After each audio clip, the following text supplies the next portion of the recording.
Bienvenue sur Europe et Globe, le podcast qui explore le monde d'aujourd'hui et change notre regard sur les défis de demain.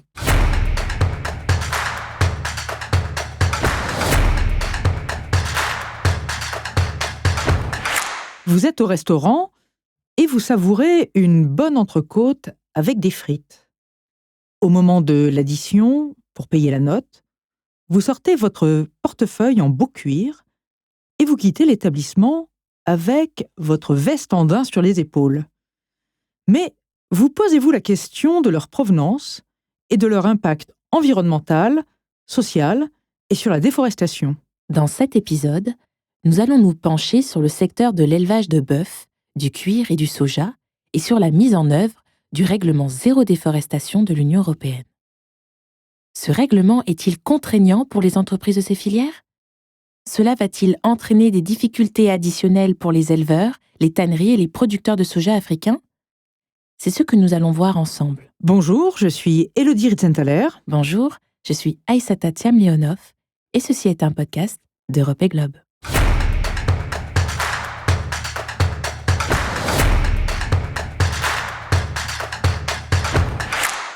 Rappelons que le règlement zéro déforestation de l'Union européenne, que nous appellerons le RDUE, a été adopté en 2023. Il devient obligatoire le 1er janvier 2026 et il oblige les entreprises qui mettent de la viande de bœuf, des peaux, du cuir et du soja sur le marché de l'Union européenne à se conformer aux lois des pays producteurs sur les droits de l'homme et en matière sociale et environnementale. Ces opérateurs doivent également fournir les coordonnées GPS des parcelles d'origine des produits. Et toutes ces informations seront rassemblées dans un document de diligence raisonnée qui pourra être vérifié par les autorités des États membres de l'Union européenne. Quand les produits sont importés et arrivent par tel ou tel conteneur au port de Constanța, au port de Burgas ou de Copenhague, ces autorités pourront s'assurer que les parcelles sur lesquelles le bétail a été élevé ou sur lesquelles le soja a été récolté n'ont pas été déforestées depuis le 31 décembre 2020. Environ 85% des éleveurs de bétail dans le monde se trouvent dans les pays d'Afrique subsaharienne. Mais ce qui est étonnant, c'est que l'Afrique produit moins de 3% de la production mondiale de viande et qu'elle dispose de 14% du cheptel. Oui, c'est l'Éthiopie qui possède le plus grand cheptel bovin en Afrique, avec plus de 65 millions de têtes de bétail, suivi par le Tchad et la Tanzanie. L'élevage bovin joue un rôle important pour les agricultures africaines et les populations, mais très peu de pays exportent leur viande de bœuf vers l'Union européenne. En fait, on en dénombre seulement 2, la Namibie et le Botswana. Mais si l'on se concentre sur l'élevage africain, il est essentiellement extensif et la plupart des éleveurs du continent sont ce qu'on appelle des pasteurs, parce qu'ils font du pastoralisme. Tout à fait. Selon la FAO, l'Agence des Nations Unies pour l'alimentation et l'agriculture, le pastoralisme, ou la transhumance du bétail, c'est l'un des moyens de subsistance les plus viables dans les zones arides d'Afrique. Il concerne environ 270 millions de personnes dans 36 pays africains. Il y a du pastoralisme de l'ouest sahélien au pâturage de l'Afrique de l'Est et de la Corne de l'Afrique à l'Afrique australe. Les troupeaux parcourent des milliers de kilomètres et cette transhumance existe donc de la Mauritanie à l'ouest de l'Afrique à la Somalie à l'est. Cette transhumance a plusieurs conséquences. D'abord, sur la difficulté à éradiquer des maladies animales qui peuvent être importantes, en particulier la fièvre afteuse. Ce système permet évidemment aux troupeaux d'aller chercher les ressources dont ils ont besoin, mais ce nomadisme peut créer des conflits récurrents entre pasteurs et planteurs, c'est-à-dire avec les petits paysans. Cela peut même parfois entraîner des instabilités régionales avec des pasteurs qui ont des milliers de têtes de bétail et qui sont parfois armés. Et avec le changement climatique, on se rend compte, par exemple, que les troupeaux des régions sahéliennes vont de plus en plus vers le sud pour aller chercher des pâturages. Par exemple, vers les pays côtiers d'Afrique de l'Ouest comme le Bénin, le Togo, la Côte d'Ivoire ou le nord du Nigeria. C'est exact, Aïssata. De même qu'il arrive que les troupeaux tchadiens atteignent les zones forestières en Centrafrique, au nord du Cameroun, en RDC et dans les pays du bassin du Congo. Depuis plusieurs années, les tracés traditionnels de transhumance évoluent. Ils dépendent de la disponibilité des ressources en eau et en pâturage, mais aussi des questions sécuritaires qui peuvent se poser ici ou là. Mais il n'y a pas que le pastoralisme sur le continent africain. Il y a aussi d'autres systèmes d'élevage. Oui, mis à part les systèmes pastoraux et transhumants dont on vient de parler, il y a un second système qui est un système mixte de culture et d'élevage. Les petits exploitants dans la plupart des pays africains ont à la fois un peu de terre qu'ils cultivent et quelques têtes de bétail. Et puis, il y a un troisième système d'élevage. Il est surtout le fait de fermes d'élevage, des ranchs, et ce système d'élevage, on l'appellera l'élevage commercial. Mais Élodie, il existe en réalité assez peu de grandes fermes d'élevage en Afrique subsaharienne. Et comme il y en a peu, les possibilités d'exporter vers l'Union européenne sont plutôt limitées. Oui, c'est exact. La qualité, la santé et la traçabilité des animaux, et puis les services comme les abattoirs, la chaîne du froid ou de conditionnement, sont de vrais obstacles au développement des marchés internationaux et au fait de pouvoir exporter de la viande. Mais on voit que les pays du Moyen-Orient achètent de la viande sur pied et peuvent être des clients assez importants pour certains pays du continent africain. Alors, pourquoi ce n'est pas le cas de l'Union européenne ? D'abord, l'Europe n'achète pas de viande sur pied, c'est-à-dire d'animaux vivants venant d'Afrique. Et puis l'Union européenne a des exigences en matière de santé et de qualité. Aussi parce que nous avons des politiques de protection des consommateurs assez strictes. Il faut plutôt s'en réjouir. Donc en Afrique subsaharienne, les infrastructures et le contrôle des maladies animales sont insuffisants. Qu'en est-il avec le règlement zéro déforestation de l'Union européenne et l'obligation d'avoir des systèmes de traçabilité du bétail ? Comme on peut facilement le comprendre, au-delà des questions sanitaires, oui, l'organisation globale du secteur rend la traçabilité du bétail très difficile dans de nombreux pays. La géolocalisation du bétail est un défi évident en raison de la structure des filières qui est très informelle. Même en Afrique du Sud, la traçabilité du bétail n'existe pas encore. Et c'est d'ailleurs la raison pour laquelle elle n'exporte pas de viande de bœuf vers l'Union européenne. Mais la Namibie y arrive. Et c'est d'ailleurs un des rares pays africains dans lequel le secteur de l'élevage a l'air vraiment productif et orienté vers l'exportation. Oui, tu as raison. C'est le cas de la Namibie et dans une moindre mesure du Botswana. Et la Namibie fait même partie des 10 premiers pays exportateurs de viande de bœuf vers l'Union européenne. Nous lui avons acheté pour 40 millions d'euros de viande de bœuf en 2023, c'est-à-dire la moitié de ses exportations de viande. Mais comment peut-on expliquer cette situation ? La Namibie a mis en place une clôture vétérinaire. Cette clôture coupe le pays presque en deux. Cela permet d'éviter la transhumance des troupeaux et puis ça vise à protéger le bétail de la fièvre afteuse. Donc la viande de bœuf qui est exportée vers l'Europe est produite sur des terres qui sont au sud de cette clôture. Dans cette partie, il n'y a pas de forêt. Ces zones sont des terres herbeuses. Et les bœufs sont issus uniquement de grands ranchs qui ont souvent entre 5 et 10 000 hectares. Ah oui, ça devrait faire rêver n'importe quel éleveur en Europe. Oui, c'est certain, parce que c'est gigantesque.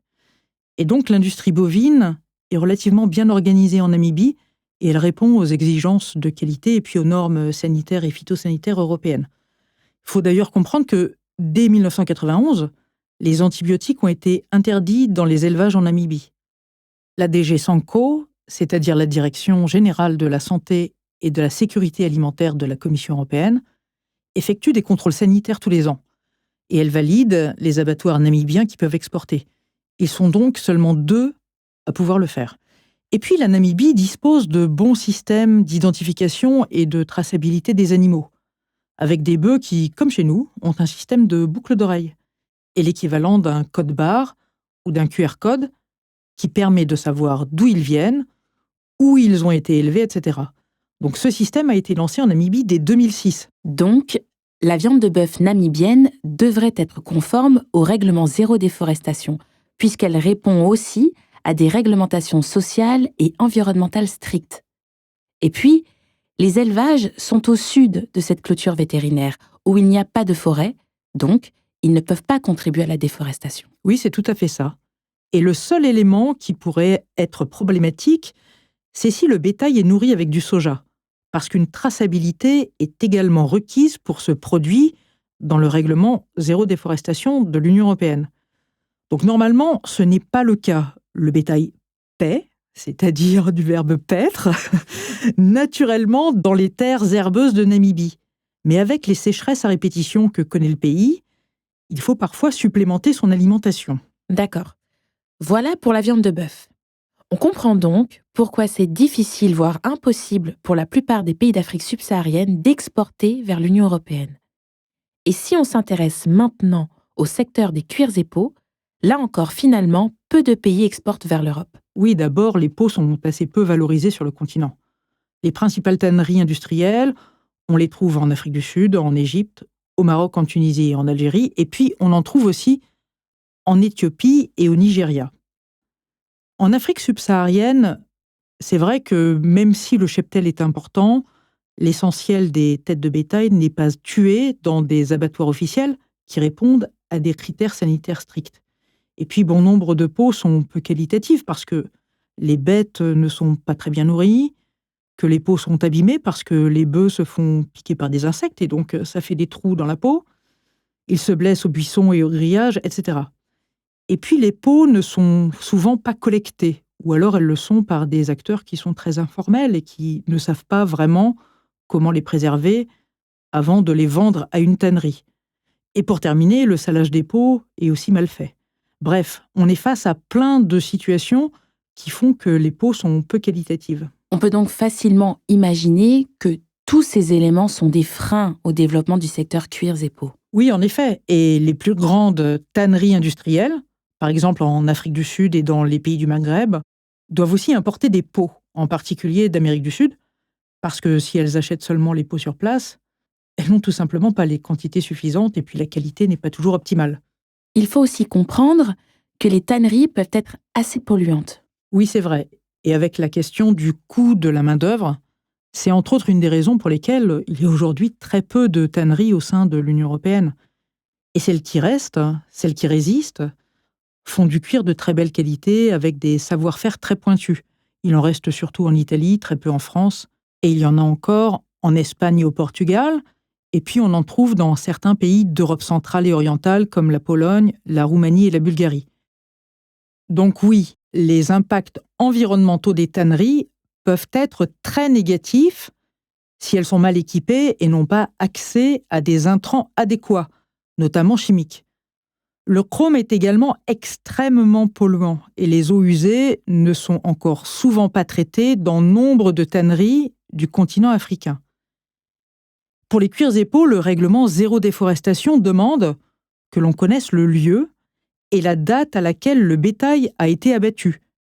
Et avec un système de collecte des peaux très informel dans la plupart des pays africains, il n'est donc pas certain que les opérateurs puissent complètement répondre à cette exigence en Afrique du Sud, en Éthiopie et ailleurs. Mais n'y a-t-il pas de système de certification dans le secteur du cuir, comme dans les autres secteurs, qui pourrait aider les entreprises à s'aligner avec le règlement zéro déforestation de l'Union européenne? Alors, il n'y a pas de certification pour l'élevage. Il y en a une pour le cuir seulement, qui s'appelle le Leather Working Group. Le groupe de travail sur le cuir. Voilà, et qui a défini des indicateurs pour certifier tous les acteurs de la chaîne d'approvisionnement du cuir, c'est-à-dire du cuir brut aux produits finis, et des micro-entreprises aux grandes tanneries.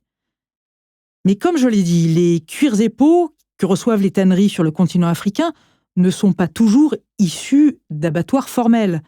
Et c'est la difficulté. Ainsi, connaître le lieu et la date d'abattage du bétail dont sont issues les peaux peut vraiment être problématique. Or, pour vendre du cuir et des peaux de vache à l'Union européenne après 2026, il va falloir disposer de ces informations. D'où vient la peau transformée dans les tanneries d'Addis Abeba en Éthiopie, de KwaZulu-Natal en Afrique du Sud ou de Marrakech au Maroc? Oui, il va falloir obligatoirement fournir ces informations. Et du coup, Élodie, que va-t-il se passer?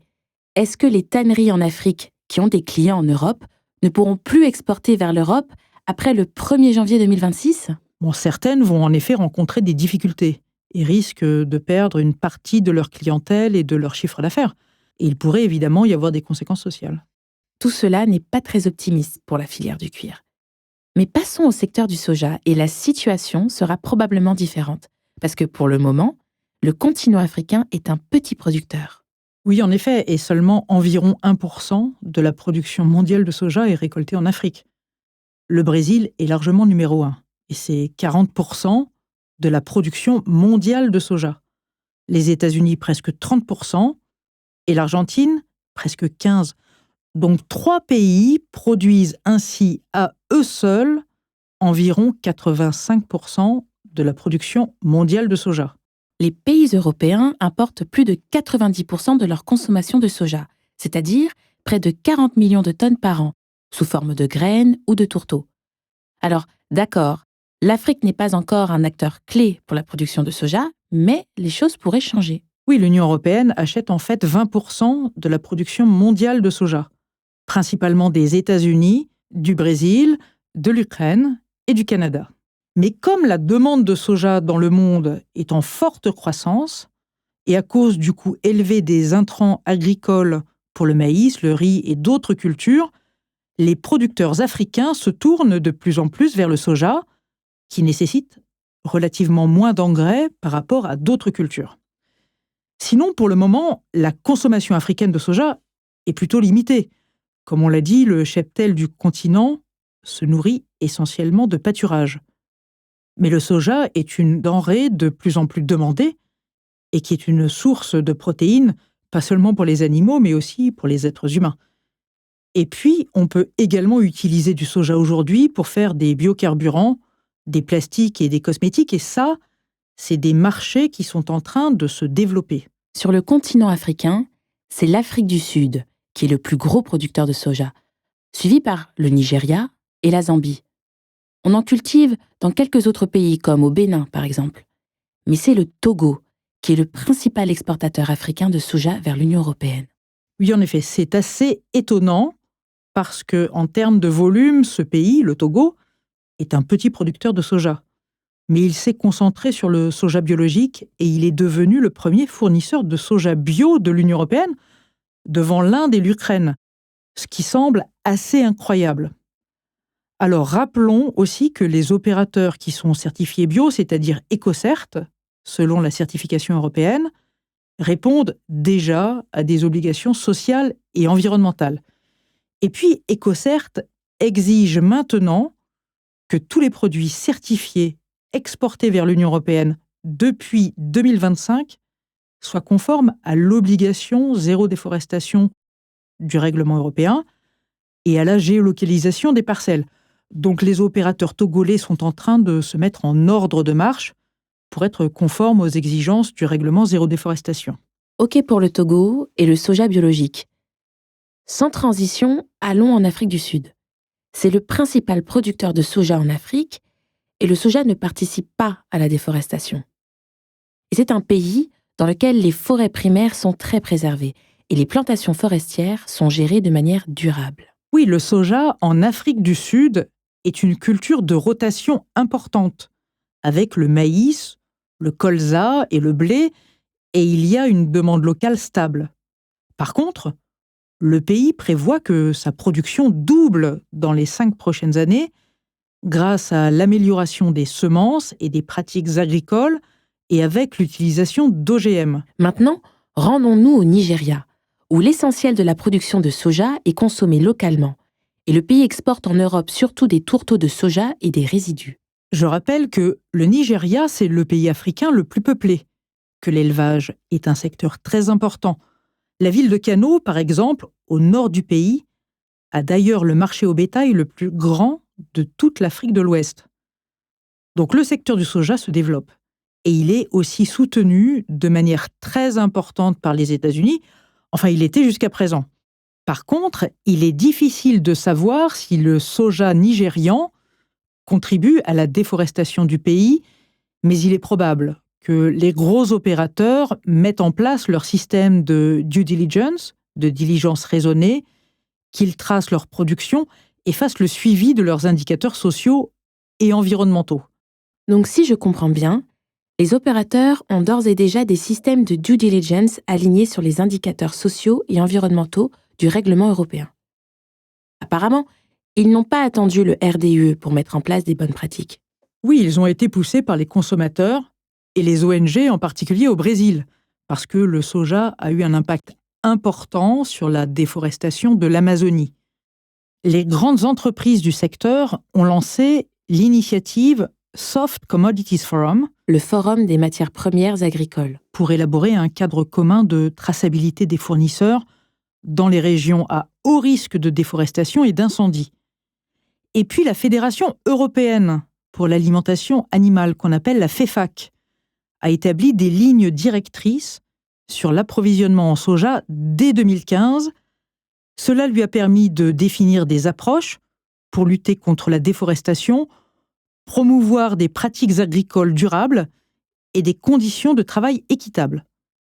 Et les indicateurs et les outils qui sont utilisés par les entreprises en Europe, au Brésil ou alors aux États-Unis sont assez logiquement utilisés dans les autres pays producteurs de soja, donc en Afrique. Mais tu dis que la production de soja est en train d'augmenter très vite, du fait de la croissance de la demande internationale et de la rentabilité du secteur. Donc, j'imagine que si aujourd'hui le soja participe peu à la déforestation africaine, peut-être que la situation va évoluer. Oui, tu as raison, il est possible que le soja participe un peu plus à la déforestation africaine si les productions nationales se développent pour les marchés locaux ou bien pour des clients à l'export moins regardants sur les sujets de durabilité. Bon, voilà pour le soja. Mais si on revient au début de l'épisode et à votre portefeuille en cuir et à votre veste en daim, Élodie, tu as un point important à souligner. On pourrait aussi parler de vos chaussures et de votre sac à main. Il y a quand même dans le règlement zéro déforestation quelque chose d'assez surprenant. Et je vais prendre un exemple. Une entreprise indienne ou chinoise qui achète du cuir africain et fabrique des chaussures en Inde ou en Chine pour les vendre en Europe ne doit pas prouver que sa chaîne d'approvisionnement est durable, ni fournir les données sur la date et le lieu de l'abattage du bétail. Par contre, un fabricant de chaussures basé en Europe qui achète des peaux de vache doit fournir ces informations sur les bêtes dont on a prélevé la peau. Bref, pour moi, c'est dingue et je pense que ce n'est pas équitable du tout. Voire je trouve que d'une certaine façon, on se met une balle dans le pied. Cela paraît très illogique. Tu as raison, c'est important de dire les choses. On en reste là, sur les secteurs de l'élevage de bœuf, du cuir et du soja. Merci Élodie. Merci Aïssata. Dans le prochain et dernier épisode, nous allons nous pencher sur le secteur du bois, que ce soit les grumes, les meubles, le charbon ou encore le papier et la pâte à papier. À très vite. À bientôt.